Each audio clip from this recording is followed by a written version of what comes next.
Hello, ladies and gentlemen. Oh no, there are a few blokes at the back there. My name is Damien. I'm the editor of SquareMeal Venues and Events magazine. I am here with a man who, well, can't work out whether he's very easy to introduce or actually very difficult. On the easy side, obviously we know him from countless TV appearances. We know him from his 2 Michelin star hotel restaurant Le Manoir, or Quat Saisons. And obviously, you know, many of you will know him from his high-profile appearances at summer events such as Royal Ascot and, of course, RHS Chelsea Flower Show. That's the easy bit. The difficult introduction is going through his lists of achievements and interests.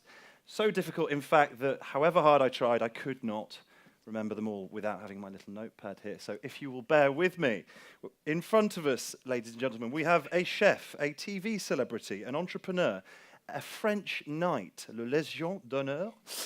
We have an officer of the British Empire, an OBE. We have a food sustainability champion. Indeed, he is the president of the Sustainable Restaurant Association. I'm Thank you. very proud of it as well.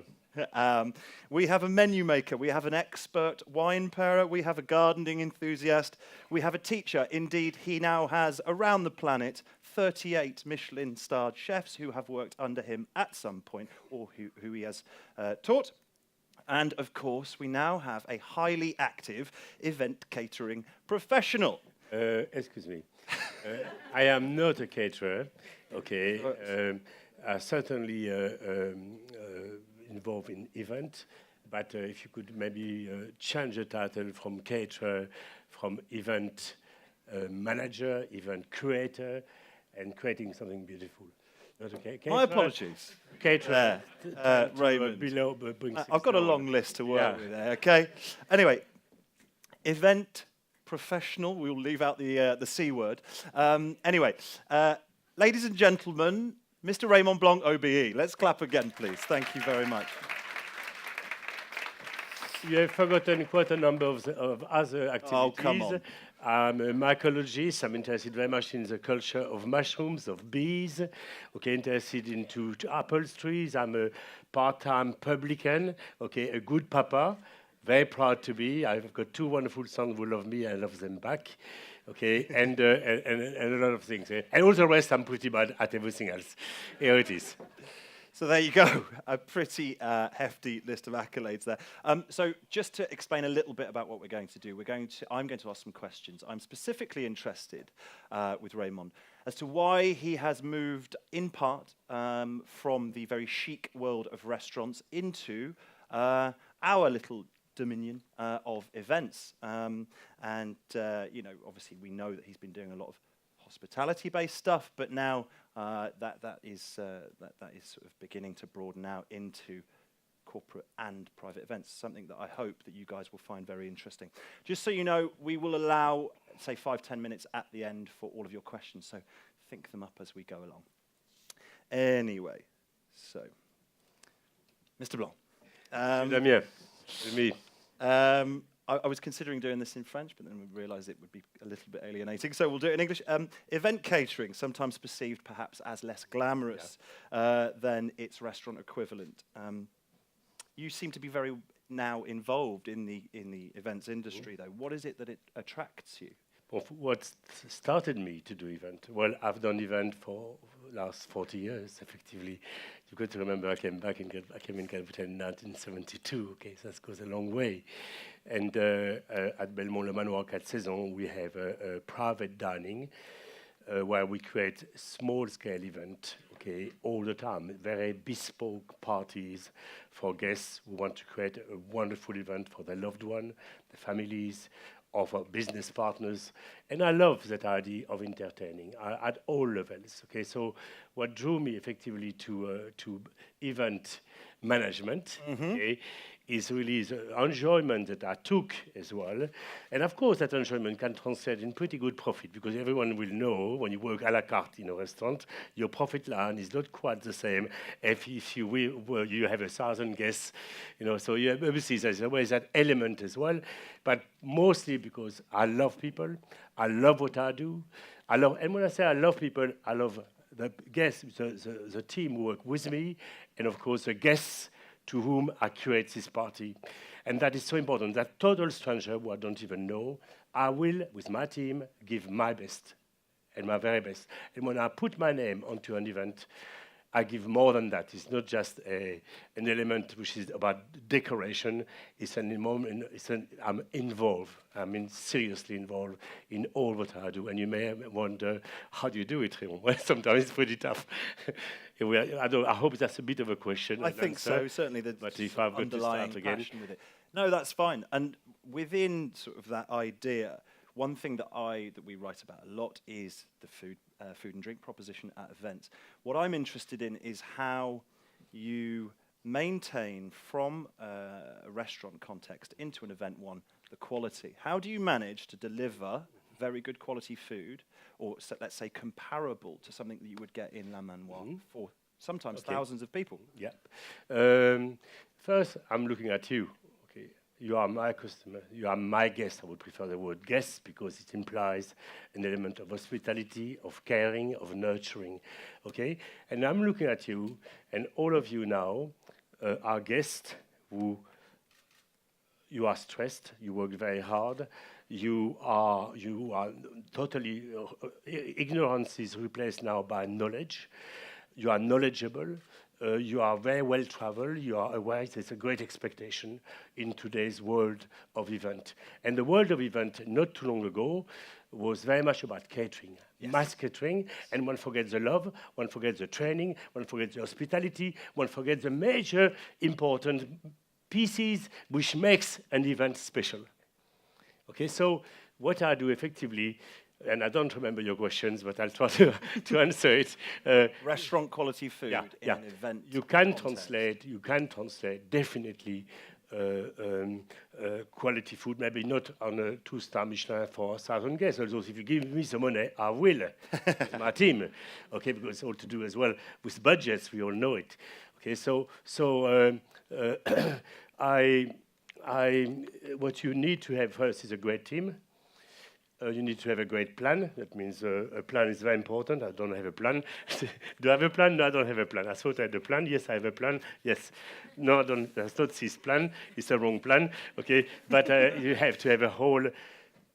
It's a military, when you do, for let's say, 1,000 guests you're talking about here, a military organization where every detail is so crucial. Whether it is first sitting down with the guests, doing your own presentation, okay, ensuring that and ensuring that the guests basically feel happy with the proposal. Then there's a huge, of course, when you talk about 1,000 guests, you've got about 7 or 10 people around the table. Okay, you've got the HR, you've got the PR, you've got the marketer, you've got the executive chef, you have the operation person. So you've got a whole team in front of you who are all specialists in their own event, because you're not doing it just yourself. For example, Jardin Blanc, and we'll talk about it later. I've got Sodexo. I have 2 great partners, Sodexo, okay, and the Royal Horticultural Society. So you never do it yourself, but you are definitely the one who's going to make the difference in that event. You add something, and that's what all of you do expect. Okay, so there's an extraordinary amount of planning, do you want to go into details, or because as far as you'd like to go? Well, it's a whole meandering. Sometimes most events, actually big events like the Jardin Blanc, will take a whole year planning. Okay. Complete reinventing, because that's 3 years, for example, we're doing it, and every year we want to do something else. You want to add something. Provide a little context. There's the experience. Is at it's at Chelsea Flower Show every year, and we went along this year, had a great time. Just so you guys know what that is, carry on. So there's a huge amount of micro details which are being planned, checked, organized, priced. Okay, so effectively when your event comes in. Of course, a huge element of when you do it, you have to say it. So the PR, the marketing is crucially important because that brings the guests through the door. Okay, and that means you work very closely with all of those teams. Health and safety are crucially important. So you work, HR is crucially important. All these elements and training. And really, that's what really often we are now bringing back into these wonderful events is training young people. Imagine if I'm a young chap, okay, because most of these kids basically are either students, they are part-time, they're part-timers, they work into catering in some capacity. So when you have this team of a very diverse team of knowledge, you have a team which is actually not trained. They don't know each other, and they are put into a very big environment. So to me, the training is the very heart of your success. And my role, and the role of my team, is to ensure that these young people feel totally confident by giving them the knowledge, the love. I want these young people to when they meet you, sir, to feel absolutely square shoulders, and they know because they know what they're selling, they know the provenance, they know about what is in the food, and they are empowered. Okay, so he's always trying to gives his knowledge, and knowledge, of course, is not just about the food, but it's about communications, who is in charge, who reports to whom, how they work with each other, creating the sections. Okay, it's an extraordinary, wonderful. I find it brilliant, and enjoyable. Okay, sometimes a bit daunting, and I remember too well through my early start of event when I did at La Concorde an event for 600 people, and I did a 3-star Michelin meal. Okay, and soufflé for 1,000 guests, and that was not very clever. Okay, and I remember that night because it finished at 2 o'clock in the morning, and it was a complete disaster.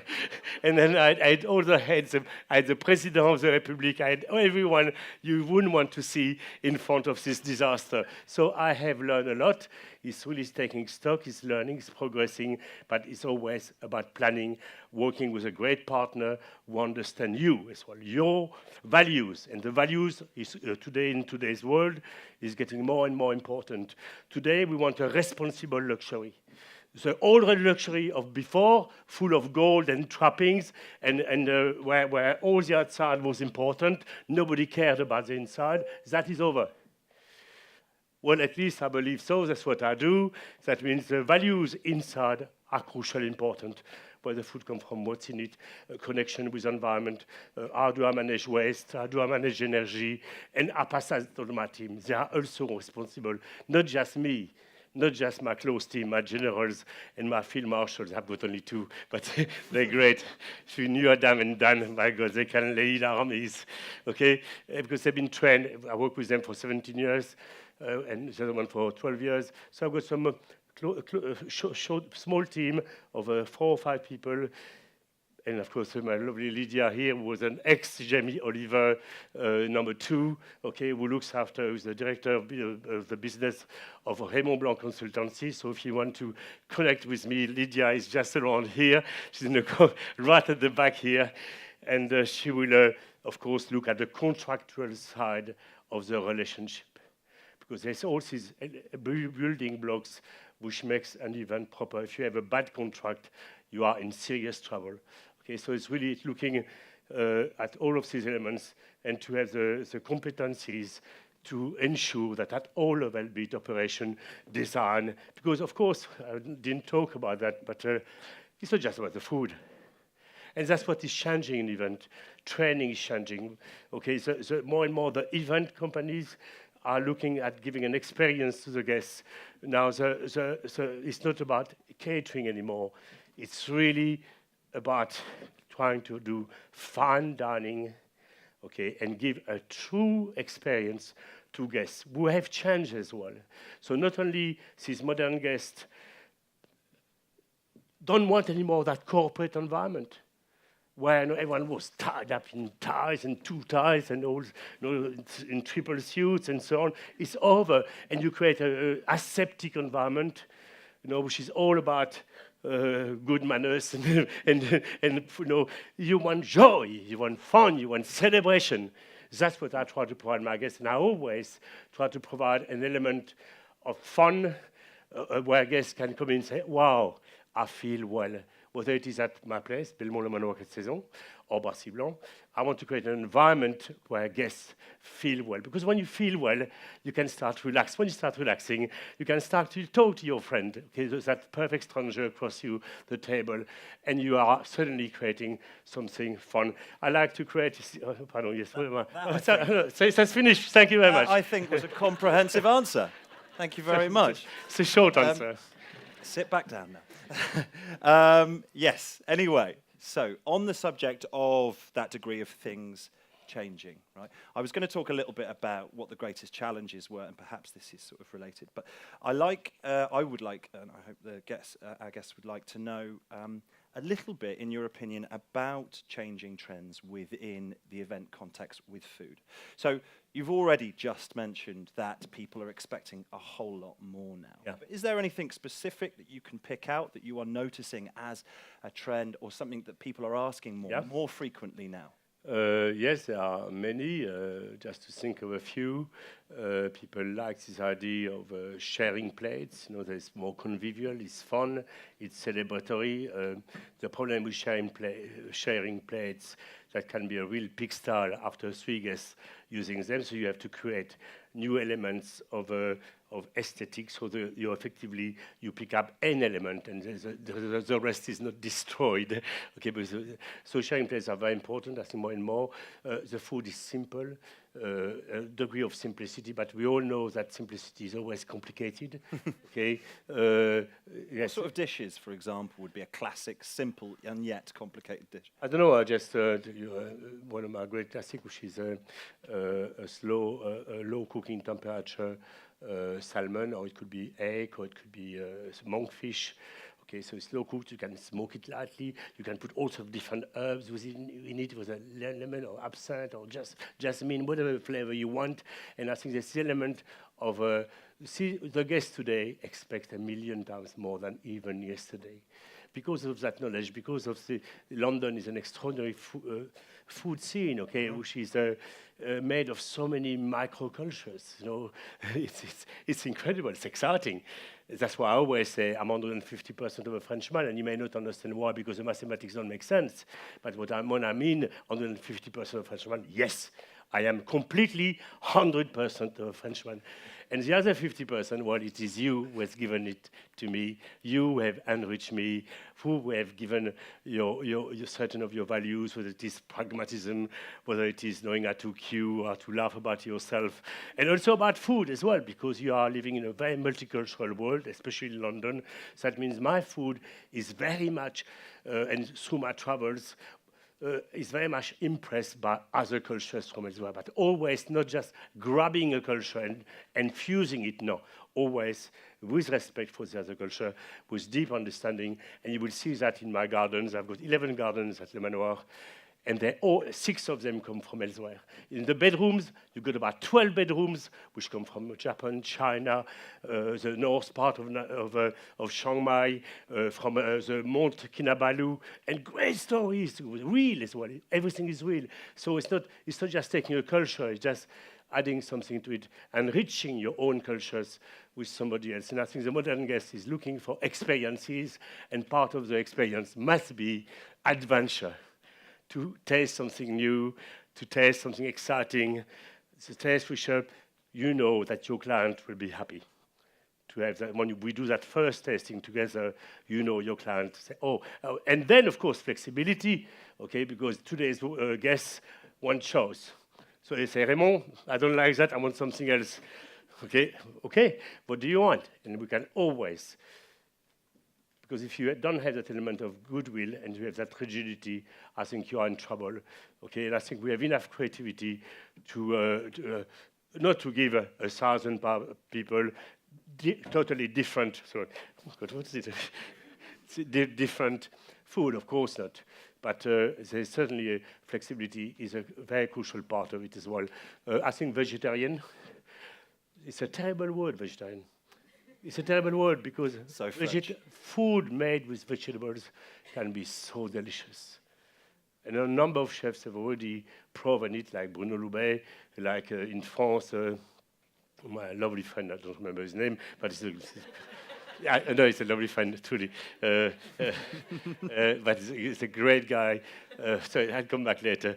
That's about age, you know. He's got these little holes, which. So I think vegetarian guests, you can create fantastic vegetarian, and I had to use that word, vegetable dishes, who are true dishes, which a full carnivorous person would actually love very, very much. So I think there's a lot of I hate the word of trends. I never follow trends because what I try to do all my life is to create a modern classic, where the classicism is completely rooted into tradition, and its expression is modernity.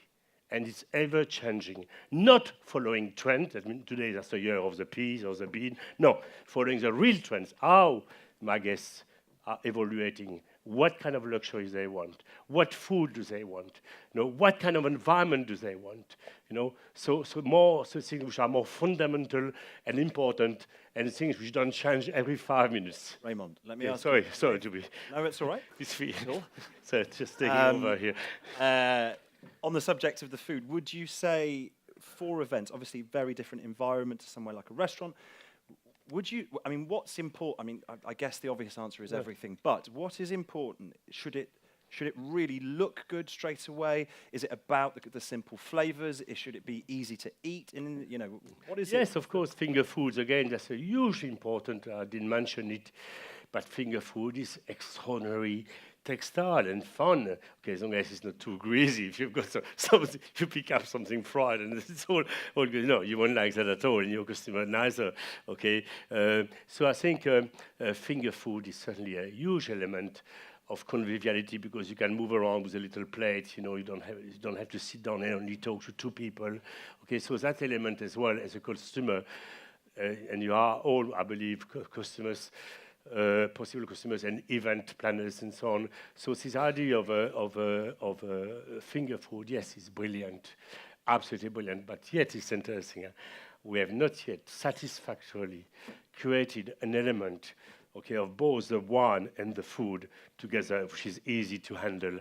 So if somebody is smart enough, I'll work at it, I promise, but it's quite interesting. It's not because you always end up, you know, with that glass here, and it never works. It's messy, it's difficult, and I think there's maybe for some smart guy to really create even a bigger, stronger idea about because when you have your plate and your wine tucked away in one single place, it's marvelous because you can shake hands, you can say hello, and it's conviviality again. So, and at the moment we have not yet achieved that in a proper manner. What was your question? Oh yes, I'll come back. I'm talking about dishes, for example. Yes, a slow-cooked salmon slightly marinated with spices or herbs, and then you grill it because char grill always gives that wonderful appearance and looks and smell, or you smoke it lightly. You know, there's so many thousands of ways. And then, of course, to come back to looks, for me, I never do something for looks. I'm not interested. I always look at a dish, first the taste, then the textures, the flavors, the ethical side as well is important to me. And then I put it on the plate, I throw it on the plate. That's the last thing I think of, not the first. But when I put it in the plate, I'm sure that you will feel tempted and the gastric juices will start running around seriously, okay, because I'm a teaser, okay? Real, serious. Yeah, I think with all things Instagram, that's quite refreshing to hear, certainly.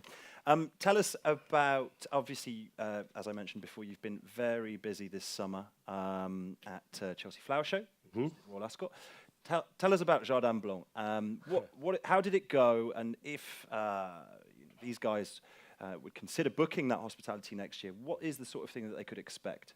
Well, first, I would like to thank my existing partners who are Sodexo, and as I mentioned a moment ago, and Royal IHS, okay, right at the very heart of the Chelsea Flower Show, which I look at, and I've been to many flower shows in my life as a world best display of art, of flowers, of craft, of gardens. And of course, within it, you've got entertainment, which is at the beating heart of it all, with music, with fun, and Jardin Blanc is a microclimate within these expansive grounds, okay, in which basically you choose to entertain your guests. So what I tried to create with my team is, and with, of course, my partners, okay, is something different. And I talked briefly about a moment ago about the corporate side. The corporate events that we used to have don't fit anymore. For most, some guests want a very formal environment, and we can create it because each room is different.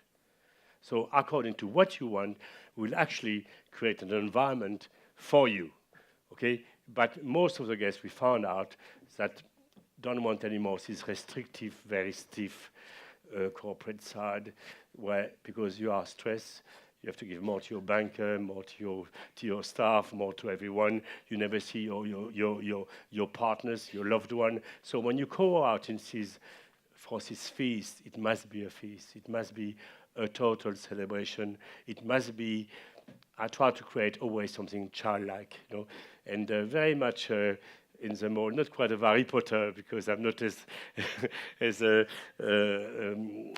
as gifted as he is, but he's trying to create an environment with more about walls of dried flowers, beautiful lighting, beautiful flowers, extraordinary flowers. Sorry, I just explained myself very badly. I have a glass of water. It doesn't go to my brain anymore. So it's quite warm up here, actually. Sweat. It's in every part of it, whether it is outside or inside, in the garden, because Jardin Blanc is about that. It's gardens, it's bars, beautiful bars. It is cocktails, it is champagne flowing. It is about sculptures, wonderful art which is exciting, art which is fun, childlike as well. You have huge escargot. I've got my own artists who are bringing in Jardin Blanc, like Loïc Leblanc, like Juganda Lamba, quite Tom Hare.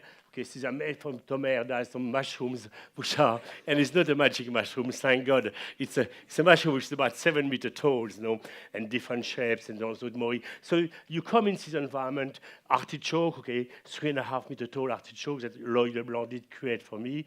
Okay, so there's all these elements which are fun, which are surprising you, which brings different textures, different colors, okay? And for example, I've got these wonderful apples which are about that size, but beautifully made. They're all artworks. They're not cheap. They're not plastic made. There's the heart of a craftsman were shaped, because if it's cheap, you devalue it, and quickly you will know that immediately. So they are all amazing people.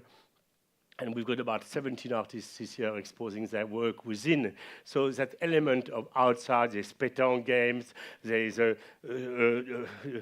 swings. We can talk to you in French, of course, and reciting Shakespeare with a very French accent. I hope you understand a few words of it. But it brings that element of fun, that element of joy.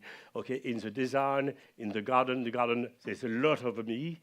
That means, obviously, we are involved, okay, so with our HS, thank God, okay, but also I bring all the vegetable gardens and many of the flowers I bring myself that we have grown ourselves, like this gigantic, beautiful bronze fennel, okay, or the beautiful plants, okay, which are so structural and so beautiful. Angelica, which is even bigger than me, so all these plants are beautiful. And then we've got huge flowers, who just come here, and then you have, you've got so much elements of surprise, of fun, of delight, which delight people. And that adult will find the child in him. And that corporate person who works so hard, will find an element both in the food, and the food we work with grill, we work with Jasper's oven, with wood ovens.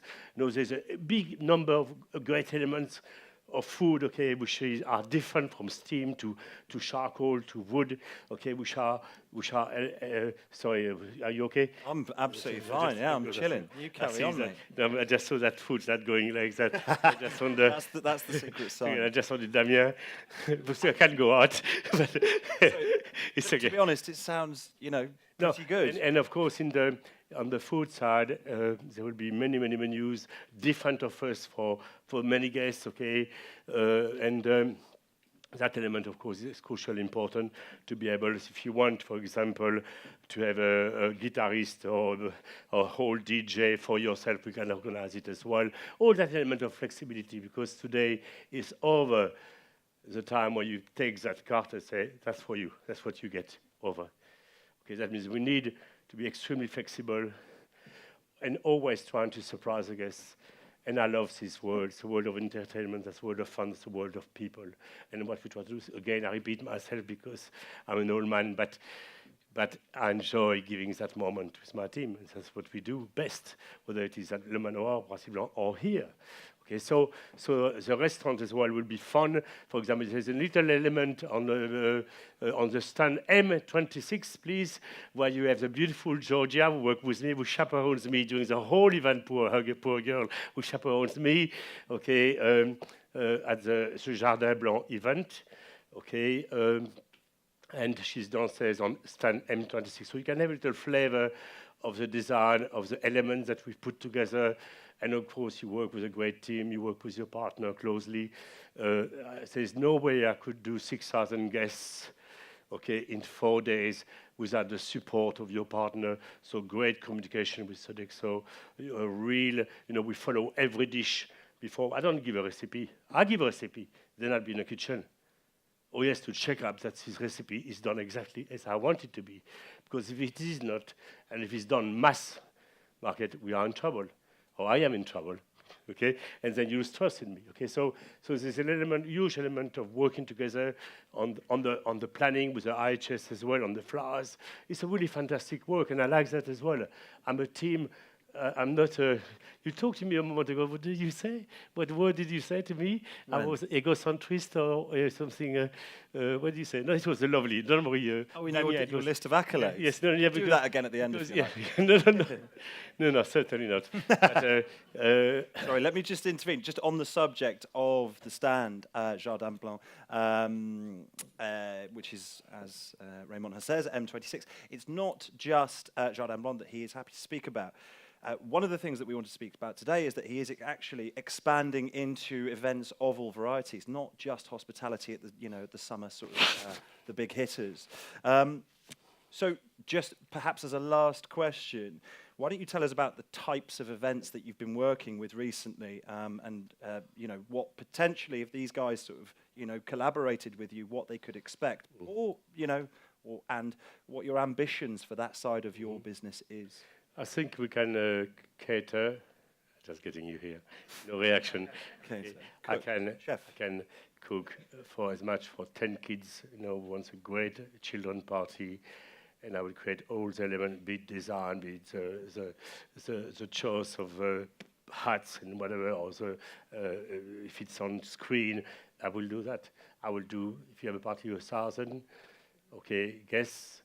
Okay, we'll be very happy to do it. So it's I can give you, for example, 3 parties that I've done lately. The latest was for not a friend, a businessman, whose birthday he's a very romantic Englishman, and he wanted to create for his wife an extraordinary moment. Okay, and with partners, because I'm in charge of the food, I'm involved in the design, but you cannot be good at everything. You cannot be a specialist of everything, or you're a specialist of none. So again, that idea of partnership is absolutely crucial. And we've done a party for him for 200 guests. He was so lucky. It was summer night, and it was extraordinary. There was a display of lights on the huge wall of that beautiful grand house. There was music. There was very well-known musician playing as well. So it was really very, very high-end. Again, the food, of course, had every component of expensive, beautiful food, okay, and the guests, and the party lasted until 5 o'clock in the morning. It was quite a great party, and of course I was invited to join them, which I did for a while. But obviously, when you cook the whole night, your stamina maybe a little bit. But it's creating something totally extraordinary for the guests who want to. I went to China not too long ago, and I was in Shanghai, and we went to this wonderful place called Alibaba's University. It's a campus which has 25,000 of the brightest Chinese guys. And Alibaba, the president, organized an event of which I was invited to cook.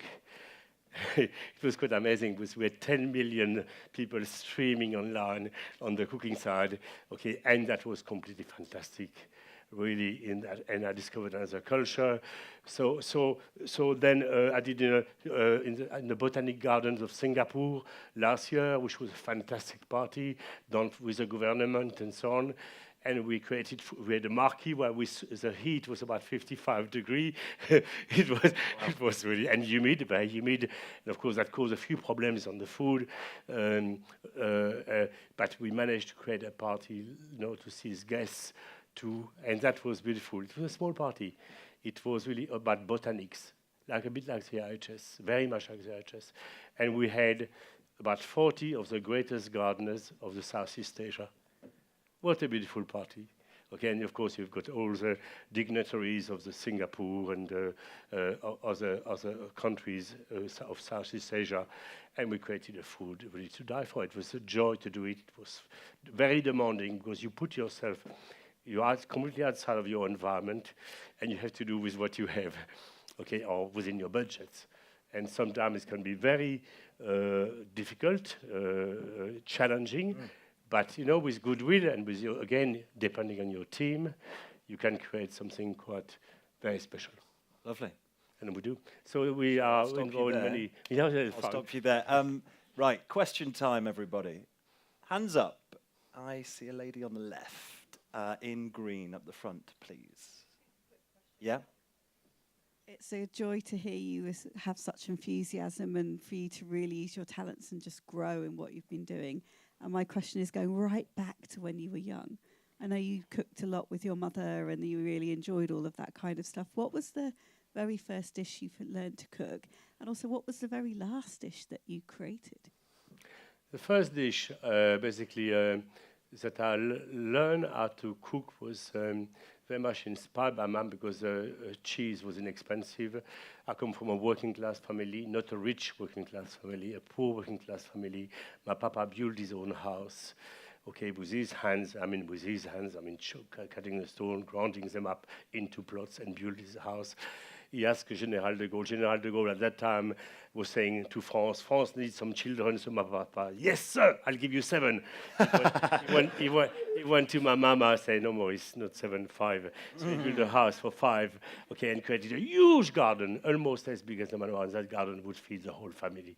So yes, I've got a deep knowledge of food, of seasonality and so on. And of course, the dishes that I remember so well, which inspired me enormously, the culture, and as well as the ethics. It all was grown organically. There was no chemicals as well. It was a tomato salad. I remember because she had beautiful fat marmande, and she had a little variety of cherry tomato, which was still, I remember it, K-A-Y, which is now grown in the Isle of Wight. It's so good, okay.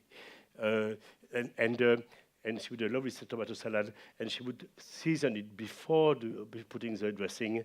And of course, the seasoning would cure the tomatoes, extract some of the juices, and the best part of the dish was not the tomato itself. It was the juice that you try to mop up with a beautiful sourdough bread. It was the best.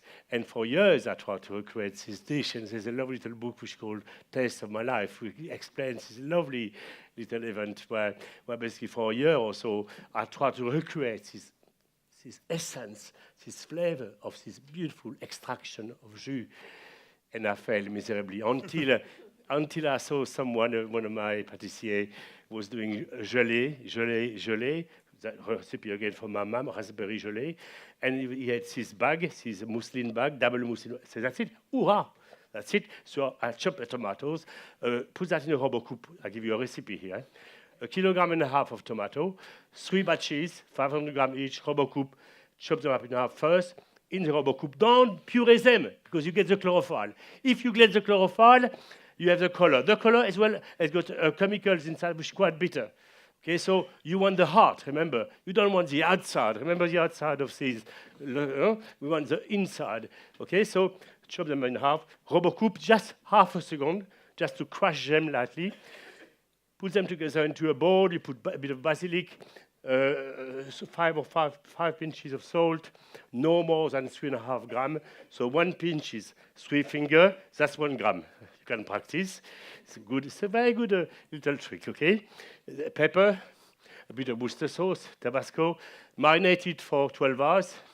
Then you take an old cloth or an old kitchen cloth or an old sheet, you cut it up, wash it. I'm sure you will. Okay, it's about health and safety. Sorry, I've got to say that. And make sure it's clean water. Okay, and then you cut it. And that cloth, the muslin cloth, will not prevent certain elements of the chlorophyll to come in, but the cloth will, because the tram is very tight.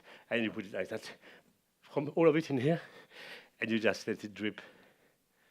You just drip, drip, drip, and then you have captured the heart of the tomato. Et voilà. Simple as that. So, next question. No, it's not finished. Can you just, Damien, come on, stop it, please. Sorry. Okay? So, and then you have really, so you can do granita with it. You know, you can do all sorts of different dishes. You can do a sorbet with it. You can do all sorts of ideas. You know, you can use green tomatoes. It's extraordinary. Okay, and then, sorry, you just cut my flow here. Yes, and you may say, oh, Raymond, you're so wasteful. What are you doing with the rest? The pulp. The pulp, you do a beautiful soup, you do a beautiful sauce, etc., etc. So easy. So you shall waste not. That's what my mom taught me, and that's what I teach all my young people. Thank you. Lovely. One more question. So that's sort of half answered it. The lady in red on the left. Or your right, sorry. Hello, I just wondered whether you still manage to pick mushrooms here in this country. Yes. And of course, where? Well, there's a wood called bagwood, just at the back of Oxford. Okay. I used to go there. Actually, it's a sad story. I love hunting. You know, everything is a story. You know, because that's life. And I love hunting, wild hunting. As kids, we would go in the forest, get lost sometimes, we'd stay the whole night in the forest, create a big sack of moss, so you would take it off the soil, and you would sleep the night in the forest. Nobody would worry. So I know my mushrooms well enough. And at the moment, what you have is a trompette de la mort. You've got the pied de mouton, the lamb's feet. You have, I've not found ceps there. The soil is not acidic enough.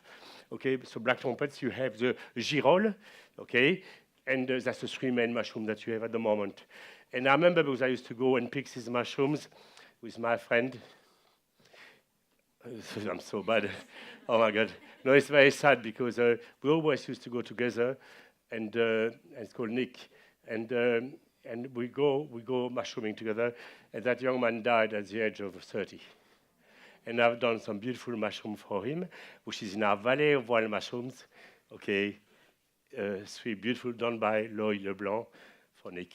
Okay, so yes, I love hunting. I'm doing at the moment, we are growing our own wild mushrooms in a valley of wild mushrooms, which is an extraordinary story, but he's going to tell me to stop, okay? And I'm doing now through, because when I went to Southeast Asia, I saw this king oyster mushroom, which can go up to 20 centimeters. They are so, and I'm sure some of you know them, they are meaty. Okay, and a beautiful little head, brown head, just like a trumpet, and big feet like ceps, but long, long, long. And of course, fantastic for spaghetti of wild mushrooms, doing a beautiful essence of king oyster mushroom salads. Okay, and it's really, really very special. Okay, so yes, just to tell you, I'm in love with wild mushrooms, and I won't have it down because it's going to throw me out. Clearly, a lot of passion here for food, guys. If, as I say, you would like to have a chat with Raymond and his team, he shall be on M26, which is just down over there, and he can talk about potential future projects with you guys. But for now, thank you very much, Raymond. Thank you, sir. Thank you, Damien.